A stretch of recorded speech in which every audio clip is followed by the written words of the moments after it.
Our story kicks off on a huge day of celebration. It's the wedding of Dracula's daughter, Mavis Dracula. And guess who she's marrying? A human named Jonathan, or Johnny. All the world's monsters were invited and showed up, but from the human side, it was just Johnny's family. On her special day, Mavis looked absolutely stunning. Dracula, her dad, was overjoyed, beaming with pride. The wedding went off without a hitch. It was truly spectacular. After the ceremony, everyone, monsters and humans alike, hit the dance floor. While dancing, Mavis turned to her dad and asked, "Dad, why didn't my grandfather come to the wedding?" That's when she found out the truth. Her grandfather absolutely hated humans. He despised them. That's why the whole wedding had been kept a total secret from him. Fast forward a year. Mavis and Johnny returned to Dracula's world.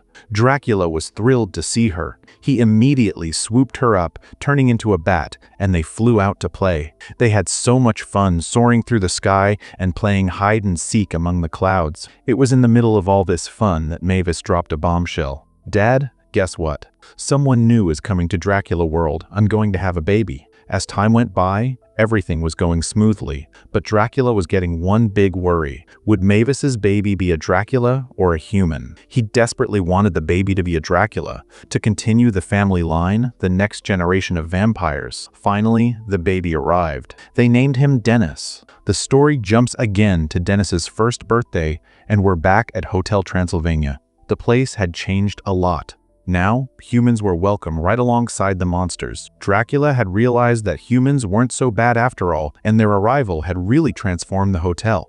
At Dennis's birthday party, where all the monsters were showering him with gifts, a big debate broke out between his two grandfathers, Dracula, the monster, and his other human grandfather. Dracula insisted, "Dennis will be a Dracula," but the human grandpa countered, "No, he's going to be human." He pointed out, he doesn't even have his vampire teeth. But the werewolf standing nearby chimed in saying, "Dracula teeth only come in after 5 years. So whether the baby was human or Dracula, they'd all have to wait 5 years to find out."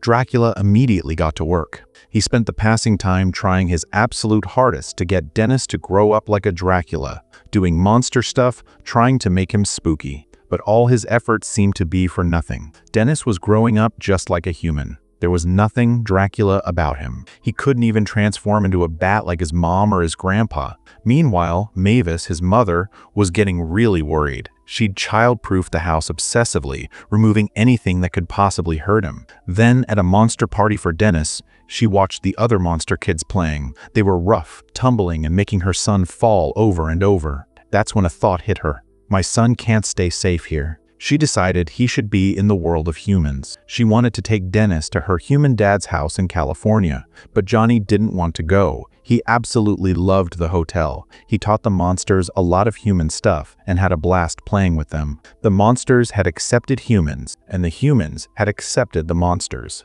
The monsters were now using the internet and had even become fans of social media. Honestly, Johnny was dreading leaving, and Dracula was just as stressed. Dracula knew Dennis was about to turn 5, and if they left now, his vampire teeth might never come in. He'd stay human. So, his friends suggested a plan. "Let's first send Mavis and Johnny to California to check if the place is safe for their son. While Mavis is gone, we'll expose Dennis to all the scariest things and try to get those Dracula teeth to pop out." Dracula's plan worked. Mavis left Dennis behind and headed off to California with Johnny. As soon as they were gone, Dracula and his friends loaded Dennis into a van and drove to a park where Dracula used to train humans to scare people. But the place was totally different now. Humans and monsters were friends there. Seeing his plan a fail, Dracula immediately moved to plan B. He told his monster friend to hunt an animal right in front of Dennis and eat it raw, in the goriest way possible, hoping the shock would bring out his monster side. But his friend messed up. Instead of eating the animal, he started playing frisbee with it. The scene cuts to Mavis and Johnny in California. Mavis was having a wonderful time. She was enjoying herself and having fun playing with the human kids. At that moment, she thought, "California is a great place for my son." She was more than just thinking. She was deciding that she would take Dennis out of her world and move to California permanently. She quickly video called her son. Dracula panicked. They were out of the house, and if Mavis found out, she'd rush back, ruining his plan. Thinking fast, Dracula used his invisible friend to pretend Dennis was home. happily playing. Mavis believed it and hung up the phone. Next, Dracula and the gang drove to a new spot, an old place where Dracula himself had trained. They remembered learning to jump from the biggest tower there to learn how to turn into a bat. But now, the tower was closed. That night, they all started having fun, but Dracula was getting angry with his friends. In his frustration, he took Dennis to the biggest tower and threw him off, thinking maybe that would make him learn to fly and turn into a bat. But the plan went terribly wrong. Dennis's life was in danger. He couldn't fly and was about to hit the ground.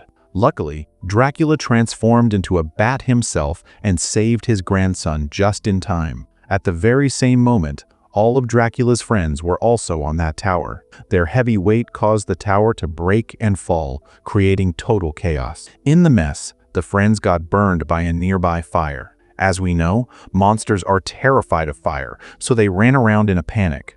They ran into buildings, then other places, and ended up accidentally setting the whole area on fire. Some kids were recording the whole incident, and the video quickly went viral. It reached Mavis, and she realized the entire disaster, seeing that her son was in danger. She had to save him no matter what. She rushed her husband to the airport, only to find out all flights were grounded until morning because of the weather. In a fit of anger, she showed her furious Dracula face, transforming into a bat right there, and took her husband Johnny, flying straight back home to Dracula's house. Dracula also had to get home before Mavis, but his car was burned, and the scooter he was on was too slow. So, he told his big, bulky friend to pump air into the slime monster. They used the slime monster like a rocket, and he actually got home quickly. Mavis was already there, waiting for him. She was furious with her dad for putting her son's life in danger. She decided right then and there that she would move to California with Dennis. But she wanted to celebrate Dennis's 5th birthday first, so for a few more days, they stayed at Dracula's house, where Johnny's family had also arrived. On Dennis's birthday, Mavis told her dad that she had invited her grandfather to the party. Dracula's jaw dropped. He was terrified. He froze everything, whispering to Johnny, "He'll kill you. He'll kill me too, because you're human and I married you to Mavis," he repeated. The grandfather absolutely hates humans. Meanwhile, we see Mavis's grandfather. He was strict, scary, and lived in a creepy cave with massive, frightening bats. He looked exactly like someone who would be against humans. When he found out Mavis had called him, he prepared to come to the party. At least there's another vampire in the family, he thought. Back at the hotel, to hide the fact that he was with humans, Johnny had put monster makeup on all the human guests. Everyone looked like a monster, so when Mavis's grandfather arrived, he didn't suspect a thing. Dracula told his father, "Look, Dennis doesn't have his teeth yet," but the grandfather replied, "Don't worry, I'm here. His teeth will definitely come now." He told Dracula that if they killed his favorite thing, Dennis's rage would bring out his Dracula teeth. He made the party very scary, but despite all the attempts to frighten him, Dennis's teeth didn't come out. He just got scared and timid. Suddenly, the grandfather figured it out. Not only Dennis, but his dad, Johnny, was also human. He became enraged, and a big fight broke out right there in the hotel. Dennis thought the fight was happening because of him. Scared, he ran into the forest house with his friend. He was telling his friend, "I'm going to California with my mom and dad and we'll never see each other again." Just then, his grandfather's massive bat swooped in, hurt the girl, and threw her away. Dennis was suddenly seething with anger. Before he could say anything to the bat, we saw a new color of his rage. His Dracula teeth finally came out. He transformed into a bat. He immediately saved his friend, then started fighting the giant bat. The bat, in turn, called his other companions for help. News spread through the hotel that Dennis had run away. When they reached the jungle and saw Dennis as Dracula, they were all thrilled. They rushed to help him fight the bats. The first, main bat, was now truly furious, and in its anger it was about to kill Dennis's dad, Johnny, the human. In a surprising moment, Dennis's grandfather jumped in and saved Johnny. This meant that even the big, scary Dracula grandfather had finally accepted humans. In the end, everyone was back in their hotel, having fun together, and perhaps they would all meet there again in the future. And that's where the story ends.